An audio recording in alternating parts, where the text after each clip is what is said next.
Hello everyone, I Shivrasad Kara welcoming you all to my channel MSK Civil Engineering Tutorial. So friends, today we will discuss on topic brick. So today we will discuss on topic chapter brick. So as we know, brick is a very important construction material and we must have to know the qualities of brick and the composition of brick earth and what are the tests we conduct to test for a good brick. So friends, today here we discuss everything about it. So stay tuned and if you are new to my channel, just hit the subscribe button and press the bell icon so that the future videos will not missed by you. So coming to topic, so what are the syllabus we cover today? Brick earth and its composition, brick preparation and classification of brick, qualities and tests on brick. Next, what are the brick earth composition? आप लोग को तो पता है brick जो है वो ईट होता है। ईट को क्या बोलते हैं हम लोग को, कैसे कैसे फॉर्म होता है? आइदर वो होता है एक आर्दन ब्रिक होता है, नहीं तो फ्लाई ऐश ब्रिक होता है। ठीक है, तो आर्दन ब्रिक होगा तो हम लोग उसको मिट्टी से बनाते हैं। तो मिट्टी में क्या क्या कंपोजिशन रहने वाला है उसको बोलते हैं कंपोजिशन ऑफ ब्रिक अर्थ। तो मिट्टी में जो कंपोजिशन होता है उसको उसमें क्या क्या होना चाहिए? सिलिका होना चाहिए, एल्यूमिना होना चाहिए, लाइम होना चाहिए, आयरन ऑक्साइड होना चाहिए और मैग्नीशियम होना चाहिए। ये सारे कंपोजिशन जो है वो कुछ कुछ कैरेक्टरिस्टिक है उन लोग का ब्रिक के अंदर, तो इसीलिए इस कंपोजिशन हम लोग को चाहिए ही चाहिए। तो पहला जो है सिलिका। तो सिलिका जो है वो ब्रिक में मैक्सिमम अमाउंट का रहता है। कितना रहता है? 50 to 60% का सिलिका रहता है, जो कि हेल्प करता है ब्रिक को श्रिंकेज, क्रैकिंग एंड वार्पिंग ना होने से। एंड और क्या हेल्प करता है? और यही हेल्प करता है कि यूनिफॉर्म शेप कैसे बना रहे ब्रिक का। अगर ये अमाउंट ज़्यादा होगा तो ब्रिक क्या हो जाएगा? ब्रिटिल हो जाएगा। ओके, तो सिलिका से हम लोग क्या क्या प्रॉपर्टी लेते हैं? उससे लेते हैं shrinkage, warping and uniform shape लेते हैं। कितना परसेंट रहता है? 50 to 60% रहता है। एंड एक्सेस होने से क्या होता है? ब्रिक ब्रिटिल हो जाता है। तो चलते हैं नेक्स्ट कॉन्स्टिट्यूएंट जो कि है एल्यूमिना। जो एल्यूमिना जो है वो मेजर कॉन्स्टिट्यूएंट है क्ले का। ठीक है, ये मेजर कॉन्स्टिट्यूएंट इसको इसलिए बोला जाता है ताकि ये, क्योंकि ये सारे जो वाटर का पार्टिकल है ना, जो ब्रिक को प्लास्टिक बनाने के लिए ये अच्छा कैरेक्टरिस्टिक देता है। तो एल्यूमिनियम का परसेंटेज कितना होता है ब्रिक के हाथ में? 20 to 30% ऑफ एल्यूमिना होता है। एंड एल्यूमिना क्या देता है हम लोग को? पहले से हम लोग बोल दिए हैं आप लोगों को कि प्लास्टिसिटी इम्पार्ट करता है एल्यूमिना। तो प्लास्टिसिटी क्या होता है? ब्रिक को हम उसके बाद मोल्डिंग करते हैं ना, पानी डाल के कुछ शेप में डालते हैं, तो उसी शेप को फॉर्म करने के लिए एल्यूमिना जो है वो हेल्प करता है। तो एक्सेस एल्यूमिना होने से क्या होता है कि it causes brick to shrink and warp during drying and burning. तो नेक्स्ट कंटेंट क्या होता है कि लाइम। जो लाइम जो होता है क्या होता है? वो क्या हेल्प करता है? वो प्रिवेंट करता है ब्रिक को श्रिंकेज होने से। एंड लाइम का जो परसेंटेज होता है वो वेरी स्मॉल अमाउंट में ऐड किया जाता है। तो लाइम के बाद आता है आप लोग का आयरन ऑक्साइड। आयरन ऑक्साइड जो होता है वो क्या होता है, किसका और होता है? वो आयरन का और होता है। तो उसमें से हम लोग को क्या मिलता है आयरन ऑक्साइड से? आयरन ऑक्साइड से ब्रिक को कलर मिलता है। क्या कलर मिलता है उसको? रेडिश कलर मिलता है। तो अगर ये ज़्यादा होगा तो क्या होगा? ये ब्रिक को येलोइश ब्लैक बना देगा। तो नेक्स्ट चलते हैं मैग्नीशिया। तो मैग्नीशिया क्या रहता है? ये भी स्मॉल अमाउंट में रहता है। तो मैग्नीशिया जो है वो ब्रिक को डिक्के होने से बचाता है। अगर ज़्यादा होगा तो इसको ब्रिक डिक्के हो जाएगा। और मैग्नीशिया क्या रहता है? मैग्नीशिया जो है वो क्या इम्पैक्ट करता है ब्रिक में? वो ब्रिक को थोड़ा सा येलो सा कलर देता है। ठीक है, ताकि वो ठीक से यूनिफॉर्म कलर जो है हम लोग को दिखा जाए। तो इसको हम कैसे याद करेंगे, इसको एक ट्रिक से याद करेंगे, सलीम। तो जो पहला लेटर है एस पर, उसको हम कैसे याद करेंगे, सलीम। सो एस से क्या आता है, सिलिका, ए से एलुमिना एंड एल से लाइम, आई से आयरन ऑक्साइड एंड एम से मैग्नीशिया। हो जाएगा आप लोग का ये सलीम। रिपीट कर लेता हूँ, सिलिका जो है 50 to 60% रहता है, एलुमिना 20 to 30% होता है, लाइम स्मॉल अमाउंट का होता है, आयरन ऑक्साइड 5 to 6% का होता है। तो चलते हैं नेक्स्ट, हार्मफुल इंग्रेडिएंट। जो ब्रिक में जो है हार्मफुल इंग्रेडिएंट क्या हो रहा है, तो अगर लाइम ज़्यादा होगा तो ब्रिक ऑन साउंड हो जाएगा। उसके बाद आयरन पायरेट अगर ज़्यादा होगा तो brick crystallised and disintegrated during burning. अगर अल्कली ज़्यादा होगा तो उसमें वाइट डिपॉजिट, जिसको हम इफ्लोरेसेंस बोलते हैं, वो होता है। तो नेक्स्ट क्या आता है, पेबल्स। पेबल्स जो होता है वो मिट्टी के वाले ब्रिक में होता है, उसमें जो ग्रास रूट है उसको हम पेबल्स बोलते हैं। अगर वो रहेगा तो ब्रिक यूनिफॉर्मली मिक्स नहीं हो पाएगा। नेक्स्ट क्या होता है, organic matter. Presence of organic matter in brick are assist in burning. अगर ऑर्गेनिक मैटर होता है तो वो ज़्यादा बर्न करने नहीं देता है ब्रिक को, ठीक है। तो नेक्स्ट चलते हैं, ब्रिक को कैसे प्रिपेयर किया जाता है उसका एक छोटा सा फ्लो चार्ट। फ्लो चार्ट क्या होता है, तो देखिए पहले हम डिग करते हैं मटेरियल, उसके बाद उसको डिगिंग करने के बाद उसको हम रोलर के थ्रू उसको साफ़ करते हैं। उसके बाद साफ़ करने के बाद उसको एक मानसून टाइम उसको देते हैं ताकि वो वेदर हो जाए। वेदर होने के बाद उसको हम ब्लेंडिंग करते हैं। कैसे ब्लेंडिंग करते हैं, सैंड एंड वाटर मिला के उसको ब्लेंडिंग करके उसको छोड़ते हैं क्या, मोल्डिंग प्लांट में। तो मोल्डिंग होने के बाद उसको सन ड्राइंग करते हैं, उसके बाद बर्निंग करते हैं, उसके बाद बर्निंग के बाद कूलिंग करके उसको पैकेजिंग करके डिलीवरी करते हैं। ये छोटा सा फ्लोर चार्ट है ब्रिक मेकिंग प्रोसीजर का। तो फ्लाई ऐश ब्रिक कैसे होता है, फ्लाई ऐश ब्रिक जो है वो fly ash, sand, limes, alumina, cement, ये सारे मिला के पैन मिक्सर में डालते हैं। उसके बाद बेल कन्वेयर के थ्रू मशीन में जाता है, उसके बाद ब्रिक फॉर्म हो जाता है।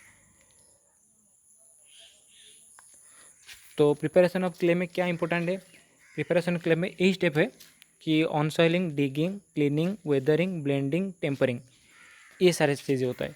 तो ऑन सॉइलिंग क्या होता है, ब्रिक को हम जो ब्रिक करते हैं उसको हम कितना डेप्थ से निकालेंगे, तो ये इंपॉर्टेंट है, क्या कितने डेप्थ से, 20 सेंटीमीटर डेप्थ से निकालेंगे उसको। तो उसके बाद क्या करेंगे उसको, उसके बाद उसको डिगिंग करके, मतलब डिगिंग करें, डिगिंग मतलब वो जो अर्थ हम निकालेंगे उसको हम 60 सेंटीमीटर टू 120 सेंटीमीटर तक ऐसे हाइट में उसको रखेंगे। उसके बाद क्या करेंगे, उसमें से क्लीनिंग करेंगे। क्या क्लीन करेंगे, पेबल्स, स्टोन्स, ये सारे वेजिटेबल मैटर्स हम उससे क्लीनिंग करेंगे। उसके बाद क्या करेंगे, वेदरिंग करेंगे। वेदरिंग से क्या होता है, ब्रिक सॉफ्ट होता है वेदरिंग करने से। कितना टाइम वेदरिंग करना पड़ता है, एक मानसून तक या एक वीक या एक मानसून तक उसको वेदरिंग करना पड़ रहा है। उसके बाद क्या होता है, टेम्परिंग होता है, सॉरी ब्लेंडिंग होता है। ब्लेंडिंग में क्या होता है कि जो जो मटेरियल हमको ब्रिक में ऐड करना है, जो जो मिनरल ऐड करना है उसमें हम ऐड कर सकते हैं। तो उसके बाद टेम्परिंग में हम उसको एक यूनिफॉर्म मास के तहत उसको अच्छे से होमोजीनियस मास करेंगे ताकि अच्छे से मिला के, ठीक है। तो उसके बाद चलते हैं कि जो टेम्परिंग एंड ब्लेंडिंग है वो कैसे करते हैं। उसको हम पग मिल में करते हैं। ये जो लॉन्ग आर्म है इसको रोटेट करके इसके अंदर मिट्टी और पानी, सैंड जो भी हम डालेंगे उसको डाल के इसको अच्छे से रोटेट करने के बाद उसको वो अच्छा वाला ब्रिक आर फॉर्म हो जाएगा। उसके बाद हम उसको लेंगे मोल्डिंग के तरफ।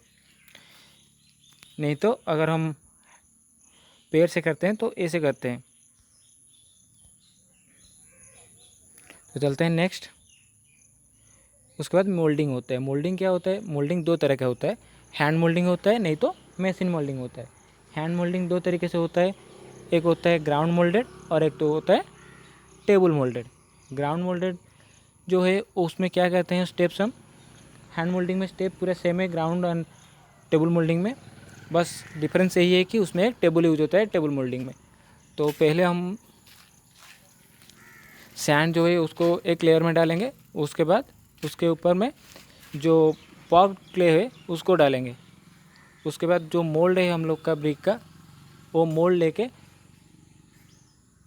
अगर ऐसे हम आर्ट प्रिपेयर कर लिए हैं, उसके ऊपर सैंड डाल देते हैं, उसके ऊपर हम मिट्टी रख लेंगे। मिट्टी रखने के बाद समथिंग हाइट का मिट्टी रख लेंगे। उसके बाद हम जो मोल्ड है ब्रिक का, वो ब्रिक का मोल्ड इसके ऊपर प्रेस करेंगे, तो उसके बाद हम लोग को मिल जाएगा हमारा रॉ ब्रिक। तो उसके बाद आता है टेबल मोल्डेड ब्रिक। अगर इस प्रोसेस हम टेबल के ऊपर कर रहे हैं तो वो हो जाएगा आप लोग का टेबल मोल्डेड ब्रिक। तो नेक्स्ट आता है क्या, मेसिन मोल्डिंग। मेसिन मोल्डिंग क्या होता है, अगर हम ब्रिक को अगर ये हैंड में ना मोल्ड करके मेसिन में मोल्ड करेंगे तो इसको हम मेसिन मोल्डिंग बोलते हैं। तो मेसिन मोल्डिंग क्या होता है, दो तरीके का होता है। क्या, पहले होता है प्लास्टिक क्ले मोल्ड और एक होता है dry clay machine. Plastic clay mould means क्या होता है, हम वॉक मिल से जो क्ले लेके आए हैं, इसको हम नीचे डाल के उसके ऊपर में प्रेस कर रहे हैं, क्या मोल्ड प्रेस कर रहे हैं, ये होता है हम लोग का हैंड मोल्डिंग। तो इसके ऊपर हैंड मोल्डिंग ना करके उसको हम एक मशीन में डालेंगे। तो वो मशीन कैसे होगा, ऐसे कुछ मशीन होगा, इस टाइप का मशीन होगा, इस टाइप का मशीन होगा, जिसमें से आप लोग को एक लॉन्ग लेंथ का ब्रिक मिलेगा जिसका width and breadth same as brick, and we have to cut the brick in appropriate length. That's why it is called wire cut brick. And in second type, which is dry clay machine, in that machine what we did here, that the raw material of brick, means powder material of brick earth, is poured in the machine, and then a small amount of water is added, and whatever mineral we are adding in the brick, after addition of the materials, then we uh, rotate that machine, and the brick earth is prepared, and then we press the like this machine. After preparation of brick earth, then pressing uh, the handle, the appropriate frog and appropriate size of brick is raw brick out from the machine.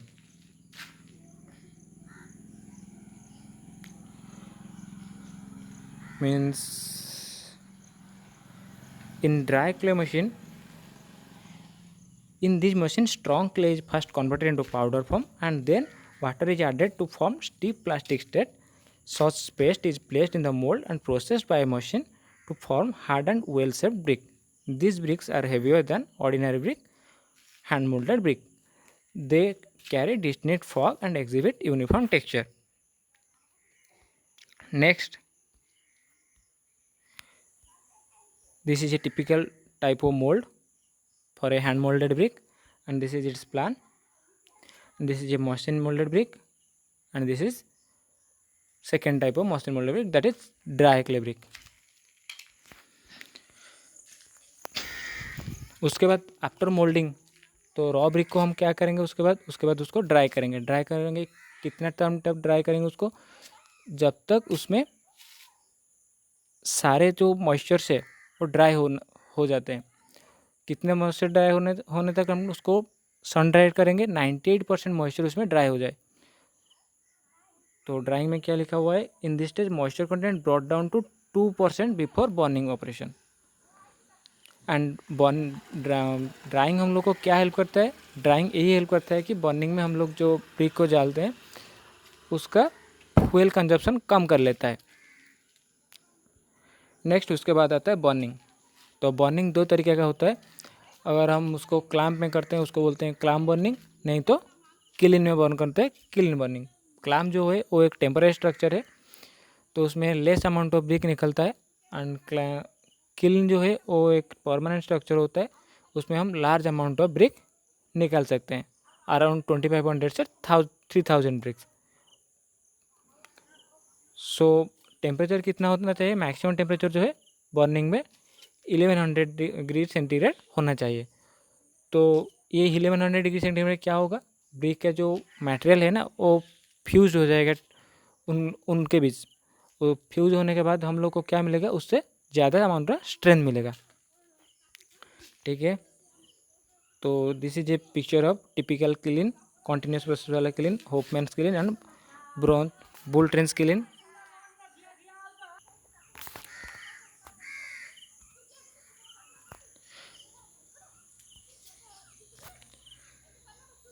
So these are some points about kiln. When we use kiln, we find the brick, that a well-shaped brick we find. When bricks are in one chamber, if fire, the bricks in the next chamber are dried and preheated, while bricks in the other set of chamber is loaded in the last are cooled.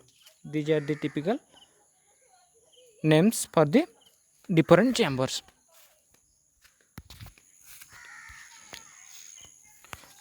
तो next चलते हैं, what are the advantage and disadvantage.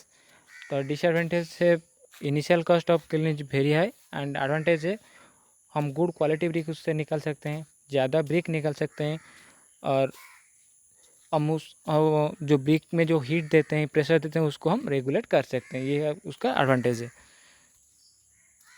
तो next है classification of brick. Classification brick जो है वो दो तरीके का होता है। एक होता है उसके साइज़ के हिसाब से, और एक होता है उसकी बर्निंग के हिसाब से। बर्निंग के हिसाब से दो होता है, unburnt and burnt. Unburnt जो होता है वो टेम्पररी स्ट्रक्चर में यूज होता है, जिस ब्रिक को हम sun dried, only sun dried brick को बोलते हैं unburnt brick. And burnt brick जो है वो चार तरीके का होता है। क्या क्या होता है? First class brick, second class brick, third class brick and over burnt brick. As name suggest first class brick. ये ब्रिक सबसे क्वालिटी अच्छा होगा। इसमें से जो पॉइंट हम लोग को याद रखना है वो है point number 2, that is minimum compressive strength should not less than 10 Newton पर mm square, and maximum water absorption should not more then 20% bye weight of brick. And other thing that is the shape, size, colour, वो सब uniform होना चाहिए। उसके बाद आता है second class brick.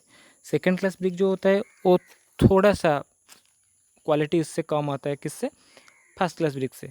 और उसमें से हम लोग को याद रखने वाला पॉइंट यही है कि जो कंप्रेसिव स्ट्रेंथ है वो मिनिमम है 7.5 न्यूटन पर यूज़ करें, वाटर एब्जॉर्प्शन जो है वो not more than 22% by weight of brick होगा। And this brick are used where only commonly used where the brickwork is to be provided with a coat of plaster. Means in second class brick, if this is the length and this is the breadth and this is the height, the length, breadth and height थोड़ा सा deteriorate होता है, तो उसको बोलते हैं second class brick. उसके बाद आता है थर्ड क्लास ब्रिक। तो थर्ड क्लास ब्रिक जो है वो ग्राउंड मोल्डेड ब्रिक होता है। उसमें स्ट्रेंथ क्या होता है? उसमें स्ट्रेंथ 5 न्यूटन पर mm स्क्वायर से आता है स्ट्रेंथ। मिनिमम कंप्रेसिव स्ट्रेंथ जो है 5 न्यूटन पर mm स्क्वायर आता है, एंड मैक्सिमम वाटर एब्जॉर्प्शन जो है वो not more than 25% by weight of dry brick होता है।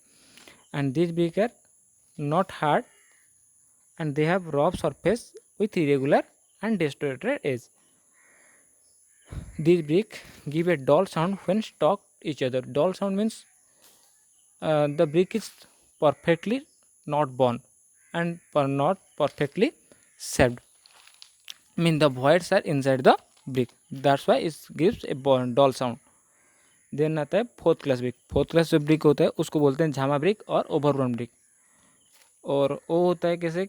वो ज़्यादा बर्न हो जाता है, इरेगुलर शेप में आता है, इसलिए उसको फोर्थ क्लास ब्रिक होता है। उसमें हम किस में यूज़ करते हैं इस ब्रिक को? हम एग्रीगेट की तरह यूज़ करते हैं कंक्रीट में, नहीं तो फाउंडेशन में, फ्लोर में इसे यूज़ करते हैं। तो बेस्ड ऑन साइज़ क्या होता है? ट्रेडिशनल ब्रिक होता है, मॉड्यूलर ब्रिक होता है, और साइज यहाँ पे मेंशन है। तो नेक्स्ट चलते हैं, क्वालिटीज़ क्या होना चाहिए। तो क्वालिटी जो है वो पहला तो क्वालिटी, फर्स्ट क्वालिटी है टेबल मॉडल होना चाहिए। उसके बाद उसका कलर एंड शेप यूनिफॉर्म होना चाहिए। थर्ड क्वालिटी है उसका स्टैंडर्ड साइज होना चाहिए, सबका साइज सेम होना चाहिए। And when we talk to break each other that must give a clear metallic sound. And uniform compact structure होना चाहिए उनका। उसको अगर हम ब्रेक को ब्रेक करेंगे, उसमें चेक करेंगे, ब्रेक पार्ट में चेक करेंगे एंड नॉन ब्रेक पार्ट में चेक करेंगे, उसका स्ट्रक्चर सेम होना चाहिए। देन फॉर हार्डनेस चेकिंग में इसमें क्या करेंगे हम लोग? इसमें अगर नेल में क्रैक उसको स्क्रैच करेंगे, उसमें इम्प्रेशंस ना आना चाहिए। नेक्स्ट पॉइंट क्या होता है, अगर हम ब्रिक को 1 मीटर हाइट से नीचे ड्रॉप करते हैं तो ब्रिक ब्रेक ना होना चाहिए। लास्टली जो वाटर एब्जॉर्प्शन जो है वो कितना होना चाहिए, not more than 25% by weight of dry brick, and minimum compressive strength जो होता है वो 3.5 न्यूटन पर mm स्क्वायर से लेस ना होना चाहिए। तो चलते हैं next, what are the test. The test are water absorption टेस्ट and the values are, the brick is placed in water for 24 hours as this is a earthen material that must not receive more than 20% for first class brick, 22.5 for second class brick and 25% for third class brick.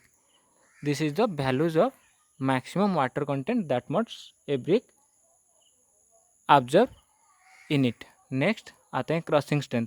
The crossing strength हम लोग कहते हैं compressive testing machine में brick के जो frog है उसमें ऐसे होता है। ब्रिक के जो फ्रॉग होता है, ब्रिक के फ्रॉग में हम 1:2 में सीमेंट शन मोटर दे के उसमें चेक करते हैं कंप्रेसिव स्ट्रेंथ के लिए। तो कंप्रेसिव स्ट्रेंथ क्या होना चाहिए, not less than 10.5 for first class brick, not less than 7.5 for second class brick and not less than 5.5 for third class brick. Okay, then आता है हार्डनेस टेस्ट। हार्डनेस टेस्ट जो हम पॉइंट में last good quality brick में discussion कर चुके हैं कि अगर फिंगर नेल में उसको स्क्रैच करेंगे तो स्क्रैच ना होना चाहिए। नेक्स्ट आता है एफ्लोरेसेंस टेस्ट। एफ्लोरेसेंस टेस्ट क्या होता है, ब्रिक में जो वाइट पैचेस आते हैं उसको बोलते हैं एफ्लोरेसेंस। तो उसका वैल्यू क्या होना चाहिए, नील होना चाहिए if efflorescence deposit is impossible, and slight होने में क्या होता है अगर 10% एक्सपोज टू ब्रिक एरिया, और मॉडरेट में क्या होता है एफ्लोरेसेंस बिटवीन 10 to 50% होता है तो उसको हम बोलते हैं मॉडरेट एफ्लोरेसेंस। एंड सीरियस किसको बोलते हैं, अगर ब्रिक में deposit of heavy and powdered flake form in the brick surface, और हेवी उसको बोलते हैं अगर 50% ब्रिक एरिया कवर हो जाता है, ज़्यादा होता है 50 से, तो उसको बोलते हैं हेवी एफ्लोरेसेंस। तो आप लोग को तो पता है एफ्लोरेसेंस क्या है, इस फिगर में आप लोग को पता चल जाएगा। तो ब्रिक में अगर ऐसे ऐसे पैचेस आ जाएगा तो उसको बोलते हैं एफ्लोरेसेंस। ओके,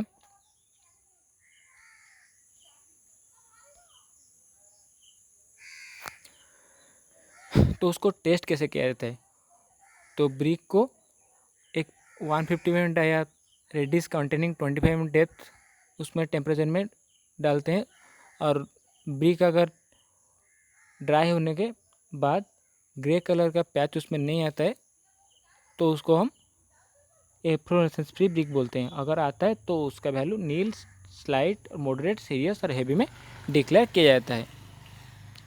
उसके बाद है वार्पिंग टेस्ट आता है। वार्पिंग टेस्ट क्या मेजर करता है, इसको हम फ्लैट, स्टूल और ग्लास में मेजर करते हैं। तो ये क्या होता है ना कि the greatest distance of brick surface from the outer edge of straightness is measure. ये दो तरीके का होता है, कॉनकेव एंड कॉन्वेक्स वार्पिंग होता है। इस पॉइंट का मीनिंग क्या है, अगर हम लेंथ मेजर कर रहे हैं तो यहाँ पे लेंथ जितना होना चाहिए यहाँ पे लेंथ वही सेम होना चाहिए, नहीं तो वो वार्प ब्रिक बोला जाएगा। नेक्स्ट होता है क्या है, साउंडनेस ब्रिक। साउंडनेस क्या होता है, वो साउंड नहीं होता है।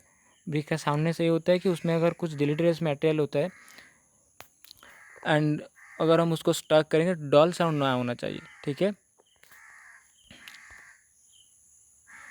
तो thank you friends for viewing my channel, do subscribe and share with your friends.